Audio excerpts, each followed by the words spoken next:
फारूकी एक मैं नए वीडियो के साथ फिर हाजिर हूँ। पहले मैं जिक्र करूँगा अपना के इलेक्शन जो American Pakistani north American doctor association है उसके इलेक्शन होने जा रहे हैं। तो बड़ा कांटे का कॉन्टेस्ट है।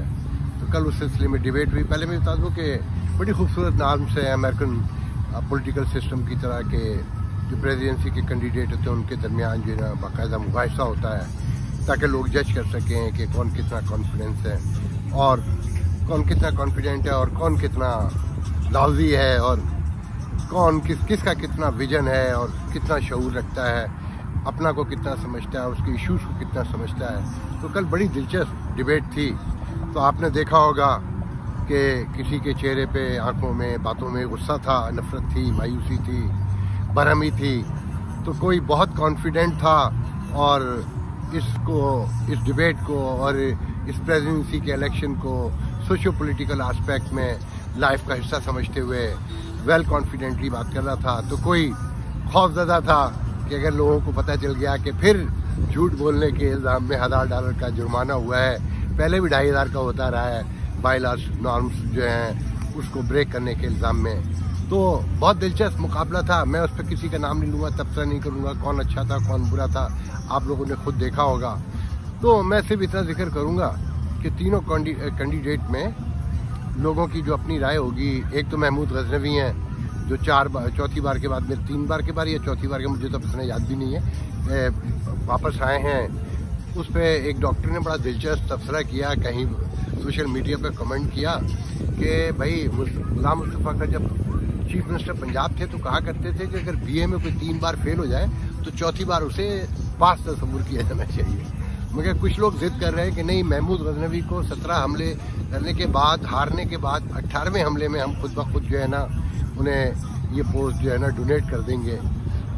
मगर वो ये कहते हैं कि वो बड़े इलेक्टेबल हैं और सबसे ज़्यादा वही इलेक्टेबल हैं क्योंकि वो डॉ से पढ़े हुए हैं, डॉ में उनका असर है, लोग उनकी रिस्पेक्ट करते हैं और पंजाब के वोट में उनका वैसी ताल्लुक है कि वो ओरिजिनेट वहाँ से करते हैं, तो सब उनके साथ हैं। तो अब देखें, मगर कुछ लोग कहते हैं कि उन्हें ऐन मुमकिन है उन्हें इजी ना लिया जाए, उन्हें रहम का वोट भी पड़ सकता है, उन्हें दिल पिशौरी करने का वोट भी पड़ सकता है कि भाई एक एंजॉयमेंट है मुसलसल। वो कुछ लोगों का कहना है कि जी उन्होंने $1.5 लाख सालाना जो है ना इस इलेक्शन को लड़ने के लिए रख दिए हैं। वैसे महमूद गजनवी पर जो सबसे अच्छा तबसरा करते हैं, गुफ्तगू करते हैं ना, वो है डॉक्टर नसर कुरैशी। उनसे पूछिए वो किस तरह जोश और जज्बात में आकर उनके बारे में खिताब फरमाते हैं। अगर आप उनसे कभी सुनेंगे तो आपको बहुत मज़ा आएगा। तो एनीवे, मैं इस टॉपिक को तो यहीं क्लोज करता हूँ। हाँ, साथ में ही कहूँगा कि वो बहुत अच्छे लगे अतैयब राना, बिलाशुबा वो होप हैं, मुस्तकबिल हैं अपना का, और उन्हें मैं कह रहा हूँ कि जीतना चाहिए कि ट्रेडिशन से हटकर ऑन अमेरिकन जो हमारी यहाँ की नई जनरेशन है उसका पहला नुमाइंदा है और अपना में अगर वो जीतेंगे तो ये नाम्स आगे बढ़ेंगी और अपना के महफूज रहने के चांसेस भी बढ़ते जाएंगे। तो बाकी तो आप डॉक्टर्स की मर्ज़ी है, मैं तो और कुछ नहीं कह सकता। उनकी गुफ्तगू, उनकी बात, उनका स्टाइल, उनका थॉट, उनका शऊर, उनका विजडम, सब मैंने बहुत ज़्यादा डेप्थ देखी उनमें। बहरहाल दूसरी खातून भी बहुत अच्छी हैं माशाल्लाह से, मगर मैं चाहता हूँ कि नए लोगों को, नए बच्चों को, जो हमारे यहाँ पर जवान हुए बच्चे, हम इस मिथ को तोड़ें कि हम ही बहुत अक्लमंद हैं, हम ही बहुत समझदार हैं और हमें ही ज़िंदगी की समझ है।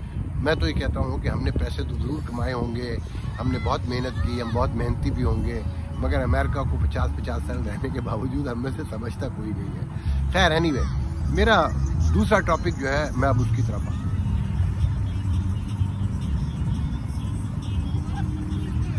तो मेरा दूसरा टॉपिक था प्रेसिडेंशियल सिस्टम पाकिस्तान। आपने सुना होगा कि कुछ लोगों ने पाकिस्तान सुप्रीम कोर्ट में पिटीशन की है कि प्रेसिडेंशियल सिस्टम जो है वो मुल्क में लाने के लिए पार्लियामेंट को ऑर्डर किया जाए कि वो प्रेसिडेंशियल सिस्टम के हक में करारदाद पास करे या बिल लेकर आए, वटेवर जो भी तरीक़ेकार है।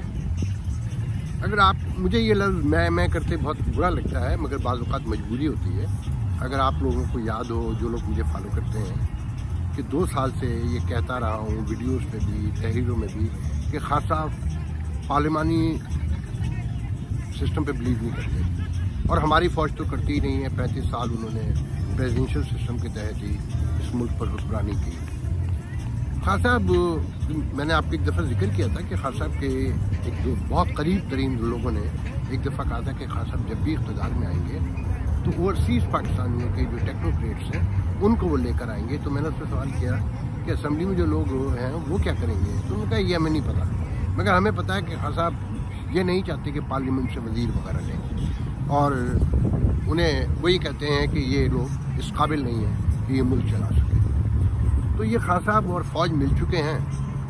मैं अब इसमें कुछ राज की बातें बताना चाहूँगा। अमेरिका में खान साहब के एक बहुत पुराने दोस्त हैं और जिनके बारे में पीटीआई में भी लोग बड़ी खिलाफ बातें करते हैं और उनकी कहा जाता है कि वो अमेरिका में खामोश कोने बैठे खान साहब के साथ मिलकर कोने में बैठे दही खा रहे हैं। मैं उनका नाम यूँ नहीं लूँगा कि परसों उनके घर में एक बहुत बड़ा हादसा हुआ है और मैंने वो मैसेज आज देखा।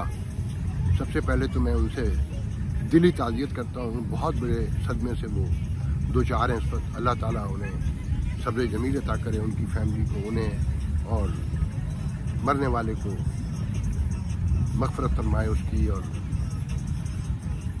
जन्नतुल फिरदौस में जगह अता फरमाए। मैं नाम भी नहीं लेना चाहता, डिटेल में भी जाना चाहता, क्योंकि आगे जो मुझे गुफ्तगू करनी भी है। तो बहरहाल ये मेरे बहुत पुराने जानने वाले हैं, बहुत गहरे ताल्लुकात हैं मेरे उनसे, मेरी बहुत रिस्पेक्ट करते हैं। सारी दुनिया को टाल देते हैं सहाफ़ियों में, मगर मुझे नहीं टालते कभी। पिछले दिनों उन पर बहुत सारे इल्ज़ामात लगे, पाकिस्तान एम्बेसी ने भी उन पर बड़ी गर्मी दिखाई खान साहब के हवाले से, मगर वो खामोश, उन्होंने किसी से बात नहीं की, सिर्फ मुझसे ऑफ द रिकॉर्ड बात की। बहरहाल अभी कोई 20 रोज़ पहले उन्होंने कहा कि आफाक भाई मैं आपको एक बहुत बड़ी खबर दूंगा और ये वादा है कि सबसे पहले आप। अच्छा, मेरे उनसे बहुत, जब से वो न्यूयॉर्क से मूव हुए हैं तो मेरी कम बात होती है और व्हाट्सएप पे इतने ज़्यादा मैसेजेस होते हैं कि बाज़ औक़ात मैं नहीं देख पाता। मैंने एक दफ़ा उन्हें रिमाइंड भी कराया कि भाई बहुत दिन हो गए, खबर आई नहीं। कहने का जस्ट वेट। उसके बाद मैंने एक दिन उनको मैसेज भी किया कि मैं आपसे बात करना चाहता हूँ, तो उनका 3 बजे कॉल कर लीजिएगा, मैं कहीं मीटिंग में, मैं भूल गया। फिर मैंने 2 दिन पहले, 3 दिन पहले, क्योंकि 2 दिन पहले तो फ्राइडे को तो उन्होंने मैसेज किया अपने फैमिली के हादसे के हवाले से, जो मैंने आज देखा। तो जब पटिशन दाखिल हुई सुप्रीम कोर्ट में तो मैं फ़ौरन समझ गया, क्योंकि वो ट्वीट करते रहते थे इस तरह के। तो मैंने जब व्हाट्सएप खोला तो उन्होंने मुझे मैसेज किया हुआ था कि चेक द सुप्रीम कोर्ट। तो मैंने माथे पे सर मारा, माथे पे सॉरी हाथ मारा। मैंने कहा लो, इतनी बड़ी खबर मैंने मिस कर दी। अक्सर होता है। तो यहाँ से बैठकर लोग कोशिश पहले से कर रहे थे और मुझे यकीन है कि जिन लोगों ने पिटीशन की वो पीटीआई के लोग हैं, पीटीआई के कहने पे की है और अब ये सब कुछ होने जा रहा है। देखें, सेनेट में आपने देखा कि सेनेट के चेयरमैन को कैसे मुंतखब किया गया। ये जो हमारी पार्लियामेंट में पार्टियां हैं ये इतनी करप्ट हैं, इनकी इतनी फाइलें हैं कि ये चूं चरा भी नहीं कर सकते। शोर मचेगा, हंगामा होगा। अगर फ़ौज ने तय कर लिया है तो फिर याद रखें कि ये सिस्टम आएगा। मेरे दोस्त जानते हैं, मैं बहुत तवील अरसे से ये बहस करता रहा हूँ कि पाकिस्तान में डेमोक्रेसी, जो पार्लिमानी डेमोक्रेसी, ये नहीं कामयाब हो सकती, कि ये कबायली सिस्टम है। यहाँ ताल्लुकात, नाराज़गियाँ, गुस्सा, मफाद परस्ती। तो मेरे दोस्त कहते थे पाकिस्तान ये अफोर्ड नहीं कर सकता। उस वक्त मैं नहीं मानता था। वो इसलिए कि अगर सोसाइटी इंटैक्ट है, नेशन इंटैक्ट है, तो पार्लिमानी सिस्टम ही बेहतर है। कि मैं अमेरिका के हवाले से थोड़ा सा आपको बताना चाहूँगा कि यहाँ पार्लिमानी सिस्टम क्यों आया। तो मैंने ये कुछ लिख के रखा है, तो मैं आपको बताना चाहूँगा। मेरे पास प्रॉम्प्टर तो है नहीं कि आपको लगे कि मैं खुद बोल रहा हूँ, तो ये मैं पढ़ देता हूँ, इसे आप गौर से सुन लीजिए, उसके बाद हम इस पर 2 मिनट बात कर लेंगे। देखें, आज़ादी के वक्त अमेरिका की कुल 13 रियासतें थीं। जब मुल्क का पहला आइन बना उस वक्त भी रियासतों की तादाद 13 ही थी। 13 रियासत बरतानवी कॉलोनियों, एक नई आज़ाद कौम रियासत मुत्तहदा 1776 अमेरिका की सूरत में सामने आई। दूसरी कॉन्टिनेंटल कांग्रेस ने 4 जुलाई 1776 को डिक्लेरेशन ऑफ इंडिपेंडेंस जारी किया।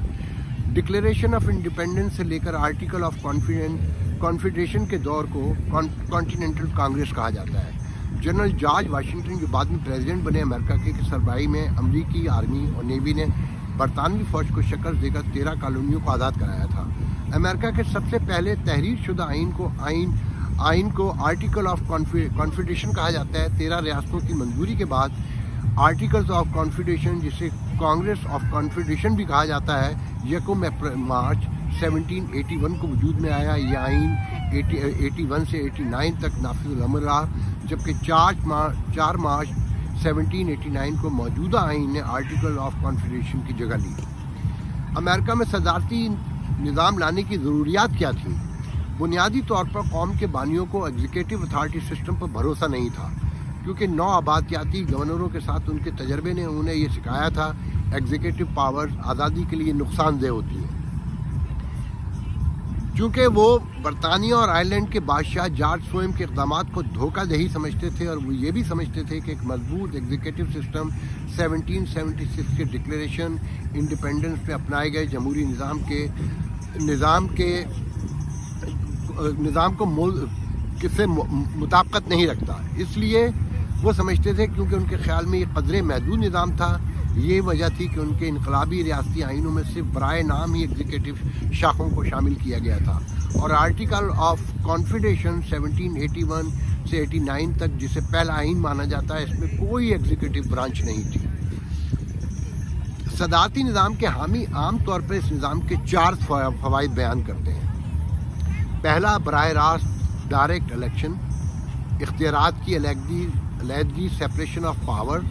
तीसरा, तेज़ रफ्तार और फैसला कुन स्पीड के साथ डिसाइसिवली रिस्पॉन्स जिसे कहते हैं। चौथा, इस्तेहकाम स्टेबिलिटी था।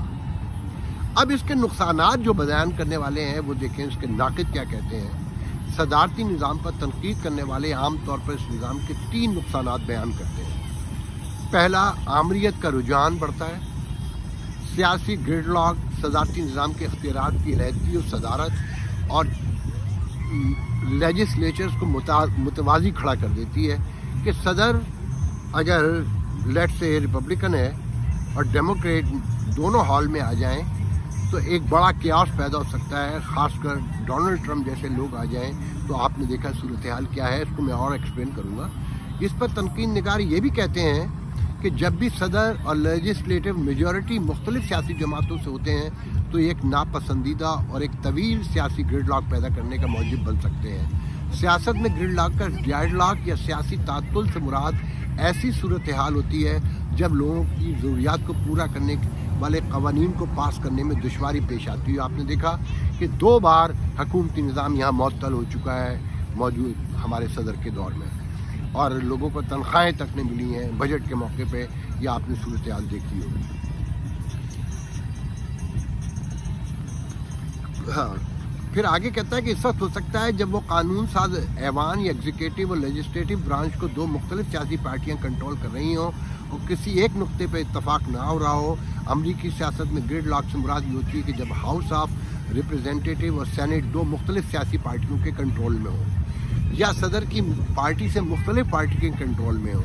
तीसरा, कायदाना तब्दीली में रुकावट, मतलब ये कि सदारती निज़ाम अक्सर सदर को अपने ओहदे से हटाने के अमल को मुश्किल बना देता है। मैंने वही जो आपको पहले कहा कि आप देखें इस वक्त मौजूद जो रिलीफ पैकेज है, 2 मुख्तलिफ अक्सरियतें हैं सेनेट में और कांग्रेस में, तो इशू बन गया है और कौम भूखे मरने पर उतर आई है। जॉब्स भी नहीं है। अब अराउंड 10% जॉब लेस हैं लोग इस वक्त मुल्क में, अमेरिका में, और दोबारा वेव का ख़तरा है। जो पैकेज दिया था वो जुलाई को के फर्स्ट वीक से रुक गया था और अब तक उस पर गुफ्तगू हो रही है मुसलसल, क्योंकि हाउस में दोनों हाउस में किसी एक की मेजॉरिटी नहीं है। अच्छा, फिर अमेरिका में तो ये सिचुएशन बहुत तवील तरीन अरसे के बाद आई है इस तरह की कि डोनाल्ड ट्रंप जैसे लोग भी आ सकते हैं, और यहाँ पर भी ये बहस शुरू हो चुकी है कि क्या प्रेसिडेंशियल सिस्टम अमेरिका को सूट करता है। अब यहाँ पर कहने वाले अब इस हद तक उतर आए हैं कि कहते हैं कि इस मुल्क में इस सदारती निज़ाम की वजह से बाकायदा कोल्ड सिविल वार शुरू हो चुकी है, और ये खौफनाक बात है जो नहीं कहनी चाहिए थी मगर लोग कह रहे हैं। और इस सिस्टम पर सैकड़ों सवालात खड़े हो गए हैं। अब आइए अपने यहाँ, देखिए हम एक ट्राइबल सोसाइटी के लोग हैं। हमारी अना, हमारी जिद, हमारी गैरत, हमारी शर्म बहुत खौफनाक है। और इसी जिद, शर्म, अना, गैरत और हमारे ये जो उत्ते बाबा रहेगा कि हमारी एक ट्रेडिशन है, इसने हमें बर्बाद करके रखा हुआ है। ये सिर्फ पाकिस्तान नहीं, ये पूरा खित्ता। इसीलिए हमरावर आते रहे और हमारी लड़ाइयों, हमारी दुश्मनियों का फ़ायदा उठाकर हमें अपने साथ मिलाकर इस मुल्क पर हज़ारों साल हुक्मरानी की, अगर टोटल नंबर निकालें तो। और हम खुश रहे, मुतमईन रहे कि हमने अपने दुश्मन को फलाने को मारा, फलाने को मारा, फलाने से बदला लिया। खान साहब तो बिल्कुल अथॉरिटेरियन सिस्टम के कायल हैं। उनका आप क्रिकेट का करियर निकाल कर देख लें, मौजूद देख लिए, और फिर आपके मुल्क में जो इख्तलाफात हैं, जो सियासी तकसीम पैदा हो चुकी है, उसमें मैं नहीं समझता कि प्रेसिडेंशियल सिस्टम जो है इस मुल्क को इंटैक्ट रख सकेगा, इस कौम को एक मुत्तहद रख सकेगा। आप जोर ज़बरदस्ती पे करवा तो लेंगे, मगर इसके कॉन्सिक्वेंसेस बहुत खौफनाक होंगे। मैं आपसे, पाकिस्तानियों से गुजारिश करता हूँ कि प्लीज़ इस सारे मामले को गौर से देखें। प्रेसिडेंशियल सिस्टम बहुत अच्छा हो सकता है क्विक फैसलों के हवाले से, जैसे मैंने कहा कि चाइना में क्यों कवर हो गया कोरोना, या रशिया में क्यों फौरन हो गया कि अथॉरिटेरियन सिस्टम था, मगर उसके नुकसानात ज़्यादा हैं, वक्ती फ़ायदे नज़र आते हैं, और उसके लिए कौम का मुत्तहद होना ज़रूरी है। और देखें, ये आपके प्रेसिडेंट आरिफ अलवी ने भी कहा, सारी दुनिया कहती है कि निज़ाम दिखे हुए कुछ नहीं होते जब तक आप उन पर अमल नहीं करते। आप सदारती निज़ाम नहीं, चांद से कोई निज़ाम ले आइए, उसे भी आप नाकाम बना देंगे अगर आप अमल करने पर यकीन नहीं रखते। पार्लिमानी सिस्टम पूरे यूरोप में, अगर आप फ्रांस को, लिटोनिया को और फिनलैंड, एक दो मुल्क हैं, और यहाँ पे भी semi presidential form of government बनती है, फुली प्रेसिडेंशियल सिस्टम नहीं है। अगर आप गौर से देखें, सारी जमहूरियतें चल रही हैं। कनाडा में मेरे बराबर में बहुत बार ऐसा हो चुका है कि जी टिनोर पूरा नहीं होता और हुकूमत गिरानी पड़ती है। ऑस्ट्रेलिया में हो चुका है और इस वक्त कनाडा में फिर दोबारा से प्रॉब्लम आया हुआ है, मगर सब मुतमईन है। देखिए, कौम इंटैक्ट है, आप पहले अपनी कौम को इंटैक्ट करें। असेंबली में जोर ज़बरदस्ती ब्लैकमेल करके, फाइलें दिखाकर आप कोई तब्दीली जो लाएंगे उसे कोई कबूल नहीं करेगा। मैं इससे ज़्यादा नहीं कहना चाहता, बाकी आपकी मर्जी है, आप लोग बेहतर समझते हैं। अल्लाह पाकिस्तान को अपनी हिफ्ज़-ओ-अमान में रखे। आमीन। अल्लाह हाफ़िज़।